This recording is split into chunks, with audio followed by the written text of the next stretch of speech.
Hello everyone, most welcome. तो आज के क्लास में हम स्टार्ट करने वाले हैं aggregate demand and aggregate supply. Okay, I hope कि आपने national income and money and banking का क्लास कर लिया होगा और आपको वो सारे बहुत अच्छे से समझ में आ गए।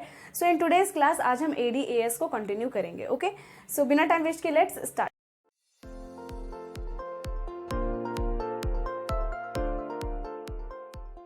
एट फर्स्ट कि aggregate demand and aggregate supply क्या है। ठीक है, तो एग्रीगेट डिमांड का मतलब होता है पूरा डिमांड या संपूर्ण डिमांड। ठीक है, एक इकोनॉमी में एक फाइनेंशियल ईयर के अंतर्गत जितना भी डिमांड किया जाता है इसे हम बोलते हैं एग्रीगेट डिमांड। ओके, और सेम थिंग ये एग्रीगेट सप्लाई के साथ भी होता है। एक फाइनेंशियल ईयर में एक टोटल एक पूरे इकोनॉमी में जितना भी सप्लाई किया जाता है, सप्लाई का मतलब यहाँ पे प्रोडक्शन से है एंड सप्लाई मतलब production of goods and consumption मतलब सप्लाई करने से है। ठीक है, ये आपका सप्लाई कहलाता है। वैसे तो मैंने यहाँ पे थ्योरी लिख रखा है, चलो हम लिखा हुआ थ्योरी को पढ़ते हैं, उसके बाद आगे हमें सारी चीज़ें समझ में आने लगेंगी। Okay, so first thing is aggregate demand. ये क्या है?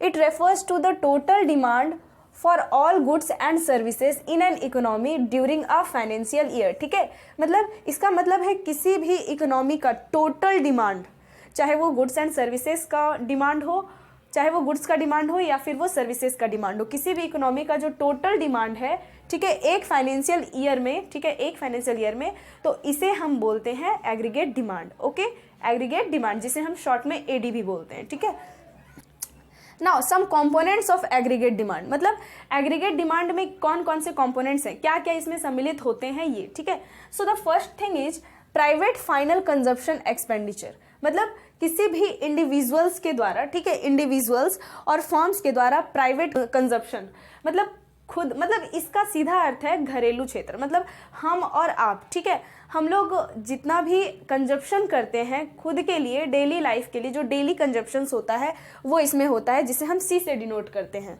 देन है आपका प्राइवेट इन्वेस्टमेंट एक्सपेंडिचर, मतलब घरेलू क्षेत्र के लोग या हमारे या आपके जैसे लोग जो लोकल लोग हैं, मतलब एक इकोनॉमी के अंदर के लोग, वो आपका प्राइवेट इन्वेस्टमेंट कंजप्शन मतलब इसमें इन्वेस्टमेंट करते हैं। ठीक है, इसे हम I से डिनोट करते हैं। देन आता है इसमें आपका government final consumption expenditure.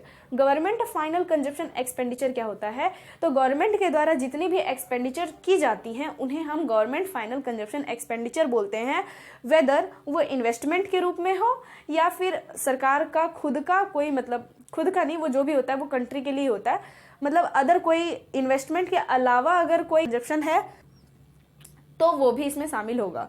Then here is government investment expenditure, government के द्वारा जितने भी इन्वेस्टमेंट किए जाते हैं, इन्वेस्टमेंट का तात्पर्य यहाँ से गवर्नमेंट के द्वारा जितने भी वेलफेयर स्कीम्स वगैरह चलाए जाते हैं, अदरवाइज कहीं रोड बनाना है, कहीं स्कूल बनाना है, कहीं हॉस्पिटल्स बनाने हैं, तो ये सारे इन्वेस्टमेंट भी इसमें सम्मिलित किए जाते हैं। ओके, देन है आपका नेट एक्सपोर्ट, मतलब एक्सपोर्ट माइनस इम्पोर्ट, जितना भी एक्सपोर्ट कर रहे हो उसमें इम्पोर्ट को माइनस कर देंगे, तो ये भी इसमें शामिल होता है। ठीक है, इसका एक फॉर्मूला है जो कि आपको लिखना चाहिए, and the formula is AD equal to, सबसे पहला आपका है C, तो C लिखेंगे प्लस I प्लस G में दोनों आ जाएगा। ठीक है, गवर्नमेंट का वेदर वो कंजप्शन एक्सपेंडिचर हो या इन्वेस्टमेंट एक्सपेंडिचर हो, दोनों को G से हम डिनोट करते हैं, प्लस X माइनस M। ठीक है, इस चीज को ध्यान में रखना। ठीक, अगर आप ये वाला याद रखते हो तो उसके बाद आप कंपोनेंट्स आसानी से लिख सकते हो। ठीक है, C for consumption, private final consumption, I for private investment expenditure, G for government expenditure and X minus import मतलब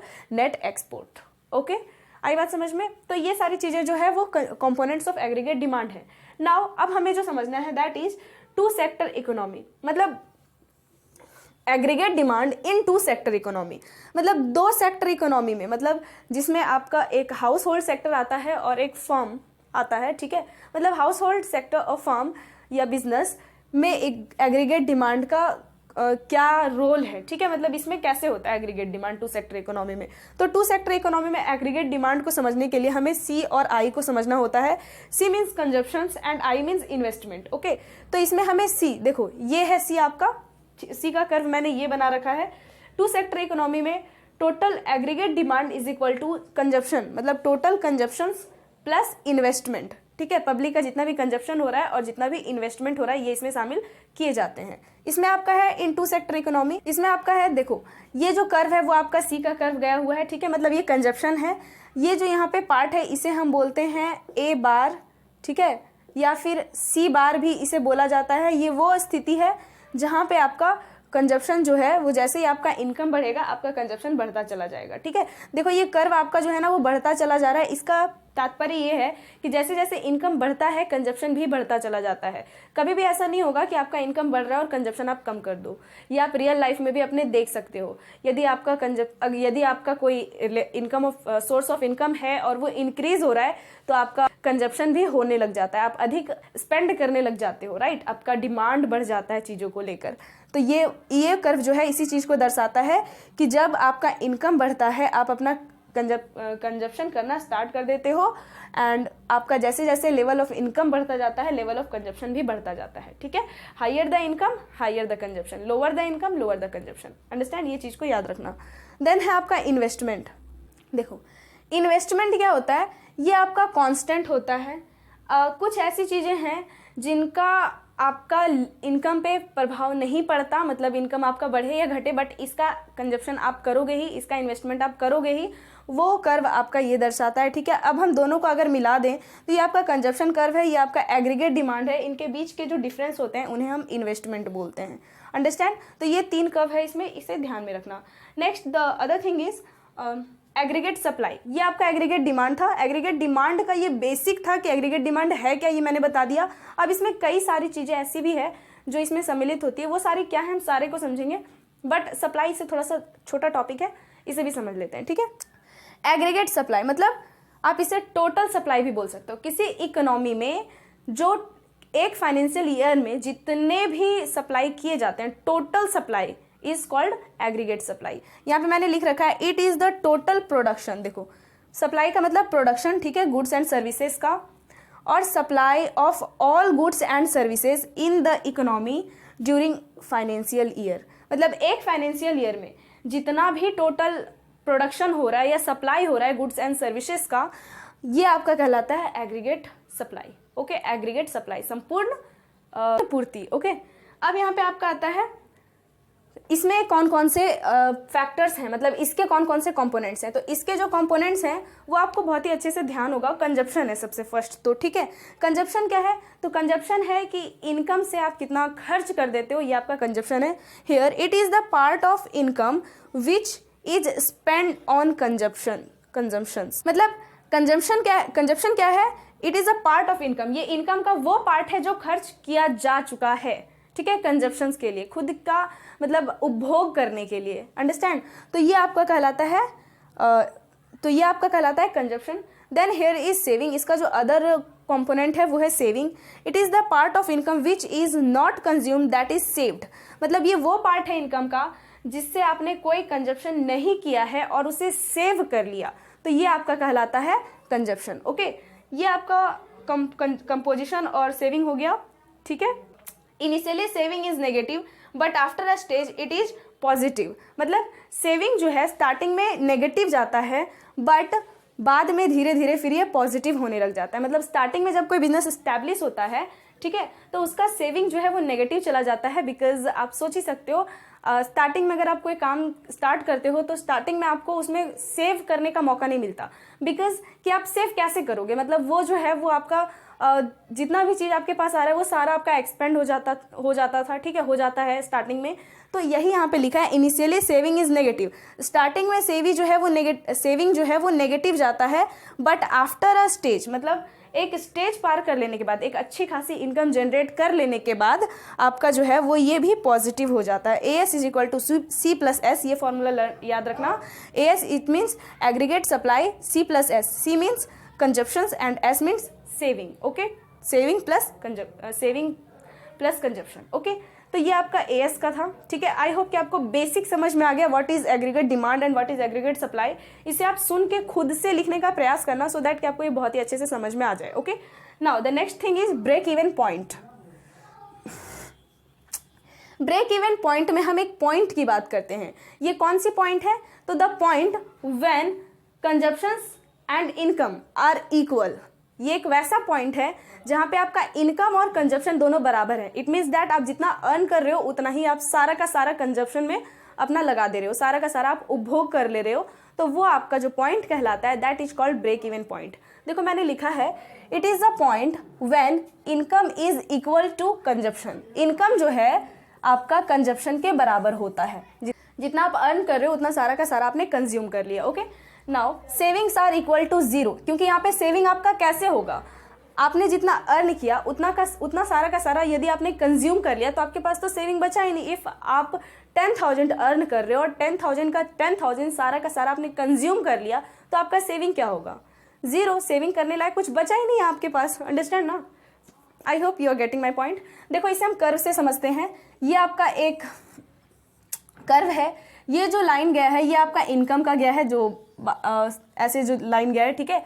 और ये आपका कंजप्शन का लाइन है। कंजप्शन आपका जैसे ही इनकम यहाँ पे बढ़ा है आपका कंजप्शन जो है वो बढ़ता चला जाता है, और यहाँ पे एक पॉइंट आता है जहाँ पे आपका इनकम और कंजप्शन जो है वो बराबर हो जाता है। तो इस पॉइंट को हम बोलते हैं ब्रेक इवन पॉइंट।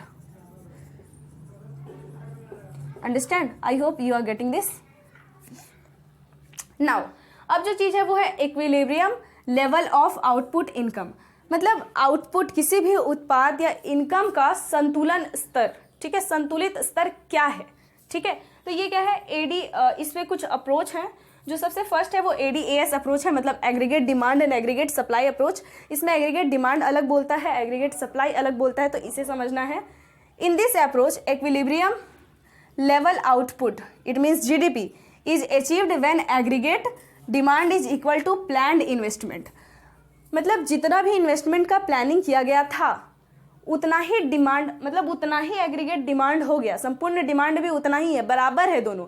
मतलब इन्वेस्टमेंट, प्लान्ड इन्वेस्टमेंट, मतलब जो इन्वेस्टमेंट पहले से प्लान कर लिया गया, ठीक है, वो इन्वेस्टमेंट और एग्रीगेट डिमांड दोनों का अगर एक ही पॉइंट आ गया, मतलब दोनों इक्वल अगर हो गए हैं, तब ये आपका कहलाता है इक्विलिब्रियम लेवल ऑफ इनकम और आउटपुट, ठीक है। मतलब संतुलित स्तर किसी भी संपूर्ण मांग का होता है, ठीक है। आई hope you get this. And अब है कुछ टॉपिक्स, ठीक है, कि क्या होगा यदि आपका एग्रीगेट डिमांड अधिक हो एग्रीगेट सप्लाई से, ठीक है। क्या होगा यदि आपका एग्रीगेट सप्लाई अधिक हो एग्रीगेट डिमांड से। तो यहाँ पे कुछ 4 पॉइंट्स हैं, ठीक है, जो आ सकते हैं एग्जाम में, जो कि मुझे इंपॉर्टेंट लगता है, वो अब हम समझेंगे। What happens if AD is greater than AS. अगर एग्रीगेट डिमांड इज ज़्यादा है, एग्रीगेट डिमांड जो है वो एग्रीगेट सप्लाई से अधिक है, तब क्या होगा।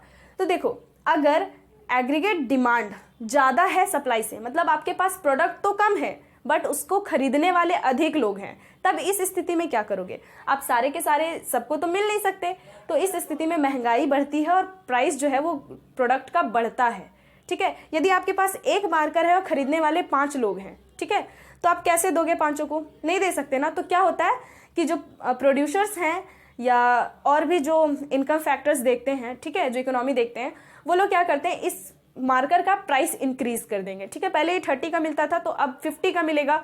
अब जिनके इनकम में ये सेट हो रहा है बस वही इसे खरीद सकते हैं, अदरवाइज कोई नहीं खरीद सकता, समझे। तो इस तरह से डिमांड को थोड़ा कम किया जा सकता है। और एक चीज़ और किया जा सकता है कि आपका यहाँ पे सप्लाई इंक्रीज किया जा सकता है।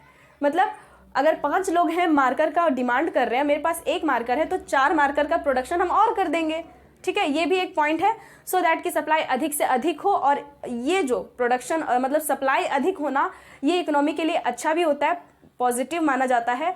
और प्राइस बढ़ा देना इकोनॉमी के लिए थोड़ा सा ड्रॉबैक भी है, ठीक है। Now the other point is what happens if AD is less than supply. मतलब जितना सप्लाई हो रहा है उससे कम ही डिमांड कर रहे हैं लोग। इट मीन्स दैट कि मान लो कि मैंने 4 मार्कर बना दिया और खरीदने वाले बस 1 ही हैं या 2 ही हैं, तो बाकी के जितने भी मार्कर्स पे जितना भी कॉस्ट वगैरह लगाए वो सारे तो वेस्ट हो गए ना। जो बाकी का 4 मार्कर एक्स्ट्रा बन गया जिसका डिमांड नहीं किया जा रहा है, इस पे जितने भी कैपिटल इन्वेस्टमेंट या जितने भी चीज़ें लगी है ये सारी तो वेस्ट हो गई ना। तो ये कैसे ठीक किया जा सकता है।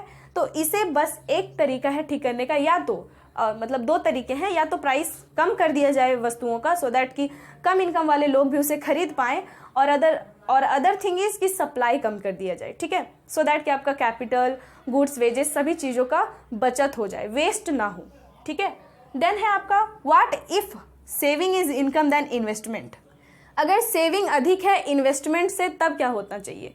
तो अगर सेविंग अधिक है इन्वेस्टमेंट से मतलब लोग ज़्यादा सेव कर रहे हैं, अब वो ज़्यादा मतलब खर्च अपना नहीं करना चाह रहे हैं, तो इस स्थिति में क्योंकि लोग सेविंग पे ज़्यादा बल लगा रहे हैं, इसीलिए यहाँ पे प्रोडक्शन जो है वो कम करना चाहिए, क्योंकि लोग तो सेविंग की ओर जा रहे हैं। अगर आप अधिक प्रोडक्शन करोगे तो यहाँ पे भी तो कैपिटल लेबर और रॉ मटेरियल्स का मतलब नुकसान ही है, ठीक है, लॉस ही है एक तरह से। इसीलिए जब सेविंग अधिक होता है इन्वेस्टमेंट से तो प्रोडक्शन को कम करना चाहिए। Next thing is what happens if saving is greater less than investment, मतलब लोग इन्वेस्ट ज़्यादा कर रहे हैं, सेव कम कर रहे हैं, तो क्या होना चाहिए? तो यहाँ पे प्रोडक्शन को बढ़ाना चाहिए सो दैट कि लोग और खरीदें, ठीक है।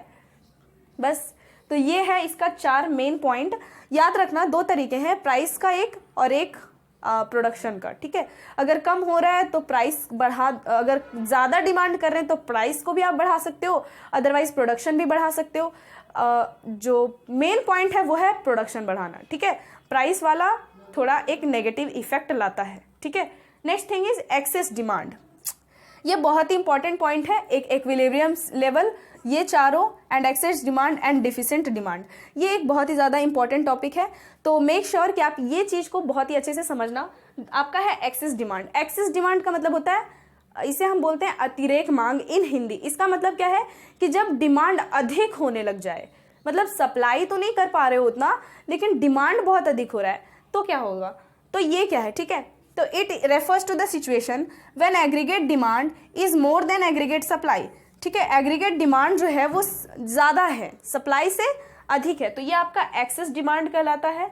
देन आपका देखो इसका कर्व जो है ना इस तरीके से बनता है, ठीक है। ये वाई एक्सिस, ये एक्स एक्सिस, यहाँ पे आपका जो है वो डिमांड लेवल ऐसे जा रहा है, ठीक है। जो डिमांड है वो इतना जा रहा है और एक डिमांड जो है वो अधिक जा रहा है, इससे ज़्यादा बढ़ रहा है। तो ये वाला जो डिमांड है ये आपका एडी कहलाएगा और ये एडी 1 कहलाएगा। तो इनके बीच का जो डिफरेंस है, ठीक है, इसे हम बोलते हैं डिफिशिएंट, इसे हम बोलेंगे डिफ्लेशनरी गैप। और इसका फॉर्मूला क्या होता है, तो यहाँ पे लिख लो, डिफ्लेशनरी गैप का फॉर्मूला सीधा है आपका एडी माइनस एडी 1, ठीक है। एडी में एडी 1 घटा दोगे, एडी 1 क्या है, तो एक्सेस डिमांड जो बढ़ रहा है, ठीक है, ये आपका कहलाता है एक्सेस डिमांड। नाउ आपका है एक डिफिशिएंट डिमांड। डिफिशिएंट डिमांड का मतलब है कि सप्लाई से कम डिमांड हो रहा है, और इससे कैसे बचते हैं ये मैंने अभी आपको बताया इस वाले पार्ट में, ठीक है। तो ये आपका कैसे बचता है, तो deficient demand it refers to the situation when aggregate demand is less than aggregate supply, मतलब जितना सप्लाई हो रहा है उससे कम डिमांड हो रहा है, तो ये आपका कहलाता है डिफिशिएंट डिमांड। ओके, इसका कर्व कैसा बनता है, इस तरीके का कर्व है, ठीक है। और इसमें आपका जो डिमांड है, मतलब डिमांड लेवल जो है ये है और इससे कम डिमांड हो रहा है, ठीक है। ये वाला आपका एडी हो गया एंड ये एडी 1, इसको भी आपको डिफ्लेशनरी गैप बोला जाता है। एंड इसका भी फॉर्मूला क्या है, एडी माइनस एडी 1, ठीक है। इसमें कम डिमांड होता है, इसमें हाई डिमांड होता है। तो आई होप कि आपको इतनी सारी चीज़ें समझ में आ गई। अब हम कुछ और पॉइंट्स को समझते हैं सो दैट कि आपको और अच्छे से क्लियर हो जाए। सो नाउ अब हम ये टॉपिक को समझने वाले हैं, ये बहुत ही इंपॉर्टेंट टॉपिक है, तो इसे MI मार्क कर लेना। I am little bit sure कि ये क्वेश्चन जो है वो पक्का आपका आने वाला है, ठीक है। इससे रिलेटेड तो पक्का एक क्वेश्चन होगा ही। एंड इसमें क्वेश्चन क्या है, देखो, measures to correct excess demand and deficient demand, मतलब अगर अधिक डिमांड हो रहा है या कम डिमांड हो रहा है तो इसको कैसे ठीक किया जा सकता है, इसको बैलेंस में कैसे लाया जा सकता है, ठीक है। तो वही यहाँ पे है measures to correct excess demand and deficient demand. तो इसके 2 मेजर्स हैं, 2 तरीके हैं। पहला जो है वो है fiscal measures and second one is monetary policy, ठीक है। फिस्कल मेजर्स जो है वो बाय द गवर्नमेंट, ये गवर्नमेंट के द्वारा लाया जाता है, और मॉनेटरी पॉलिसी जो है वो RBI के द्वारा लाया जाता है। ओके, फिस्कल मेजर्स क्या है, it refers to the budgetary policy of the government. ये गवर्नमेंट का बजटरी पॉलिसी पे, मतलब बजट पे निर्भर करता है, डिपेंड करता है, to correct the situation of excess demand और डिफिशिएंट, एक्सेस डिमांड और डिफिशिएंट के सिचुएशन को ठीक करने के लिए। Okay, here common instructions are, इसमें क्या क्या किए जाते हैं। तो the first thing is government spending, ठीक है। गवर्नमेंट स्पेंडिंग जैसे सड़क निर्माण करना, हॉस्पिटल निर्माण करना, स्कूल निर्माण करना और अलग अलग चीज़ें जो सरकार निर्माण करती है, ये इस तरह से, ठीक है। मतलब गवर्नमेंट स्पेंडिंग का मतलब है कि गवर्नमेंट के द्वारा किया जाने वाला सारा एक्सपेंडिचर इसमें आता है। अगर अधिक डिमांड हो रहा है तो गवर्नमेंट क्या करती है, तो गवर्नमेंट जो है वो अपना स्पेंडिंग्स को बढ़ा देती है सो दैट कि जनता के पास पैसे ना जा पाए, और अगर कम डिमांड हो रहा है तो गवर्नमेंट अपने स्पेंडिंग्स को बढ़ाती है सो दैट कि जनता के पास अधिक पैसे आए और जनता उसका अधिक यूज़ कर सके। और ये गवर्नमेंट कैसे करती है, तो इसको अलग अलग गवर्नमेंट पॉलिसी द्वारा किया जाता है, जैसे कि सड़क निर्माण हो गया, हॉस्पिटल स्कूल वगैरह निर्माण हो गया, मतलब ये सरकार के अंदर आता है, वेलफेयर स्कीम्स वगैरह इसमें शामिल होते हैं। देन है आपका टैक्सेशन पॉलिसी। टैक्सेशन पॉलिसी मतलब क्या है, देखो टैक्स क्या है, टैक्स एक ऐसा चीज है जो कि गवर्नमेंट को हमें देना पड़ता है अपने इनकम पे, ठीक है, लेकिन एक ऐसा पार्ट है हमारे इनकम का जो कि हमें गवर्नमेंट को देना पड़ जाता है बिना किसी वजह के, है ना।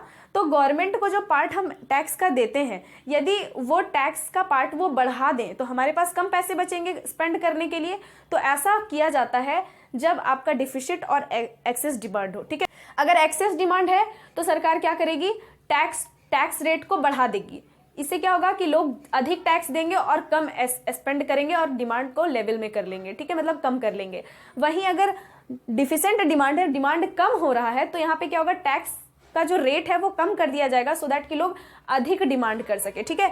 तो ये दो तरीके हो गए टैक्सेशन पॉलिसी में, और एक हो गया आपका गवर्नमेंट स्पेंडिंग में, ठीक है। तो ये आपका गवर्नमेंट पॉलिसी फिस्कल मेजर्स में आते हैं। देन आपका आता है मॉनेटरी पॉलिसी। देखो ये जो मॉनेटरी पॉलिसी है ये वही चीज़ है जो हमने अभी मनी एंड बैंकिंग के क्लास में नहीं, जो कि हमने नेशनल इनकम के क्लास में भी पढ़ा था। उसमें क्या था कि आरबीआई या सेंट्रल बैंक के द्वारा क्रेडिट कंट्रोल के बारे में जो हमने पढ़ा था कि क्रेडिट कंट्रोल कैसे करते हैं। तो जिस तरह से क्रेडिट कंट्रोल को पढ़े थे, सेम वही तरीका है यहाँ पे एक्सेस और डिफिसिट डिमांड को भी बचाने का, मतलब ठीक करने का, ठीक है। वही सारे तरीके हैं और वही वैसे ही आपको लिखना है। अगर वो देखा होगा तो ये और भी अच्छे से समझ में आ जाएगा।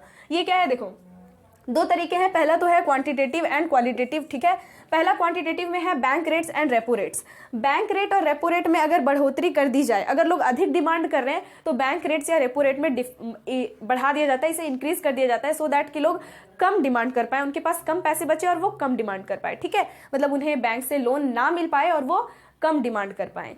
उसके बाद है आपका CRR plus SLR is equal to LRR। मतलब ये जो क्रेडिट कैश रिजर्व रेशियो है या स्टैट्यूटरी रिजर्व रेशियो है या लीगल रिजर्व रेशियो है, इसमें बढ़ा दिया जाता है, इसको इंक्रीज कर दिया जाता है एक्सेस डिमांड की स्थिति में सो दैट कि बैंक अधिक लोन ना दे पाए और लोग के पास पैसे ना आए।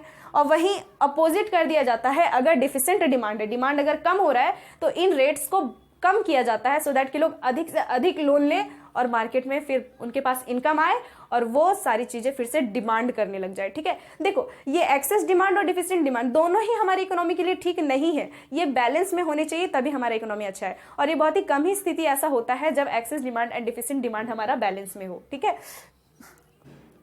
देन है आपका open market operations. Open market operations जो है वो डायरेक्टली आपका स्टॉक मार्केट टाइप का है, ठीक है। इसमें क्या होता है कि जितने भी गवर्नमेंट सिक्योरिटीज हैं, अगर एक्सेस डिमांड है तो गवर्नमेंट क्या करती है, सारे सिक्योरिटीज इशू कर देती है। अगर एक्सेस डिमांड है तो गवर्नमेंट क्या करती है कि जितने भी सिक्योरिटीज हैं गवर्नमेंट के, वो गवर्नमेंट जो है वो उसे इशू कर देती है, ठीक है, ताकि लोग जो हैं वो सारा खरीद लें सिक्योरिटीज और लोगों के पास पेपर चला जाए, गवर्नमेंट के पास कैश आ जाए और लोग जो है वो कम डिमांड कर पाए। वहीं अगर डिफिसेंट डिमांड का सिचुएशन है तो गवर्नमेंट जो है वो खरीदते हैं लोगों से सो दैट कि लोगों के पास इनकम, मतलब गवर्नमेंट सिक्योरिटीज जो है वो खरीदते हैं और लोगों के पास इससे इनकम जाएगा और इनकम बढ़ने से वो डिमांड करेंगे, क्योंकि हमेशा एक ही कॉन्सेप्ट फॉलो होता है, higher the income higher the consumptions and lower the income lower the consumption. समझे, मतलब इनकम बढ़ेगा आपका कंजप्शन, आपका डिमांड बढ़ेगा, और अगर इनकम कम होगा आप डिमांड भी कम करोगे। समझे, everything depends upon your packet, okay.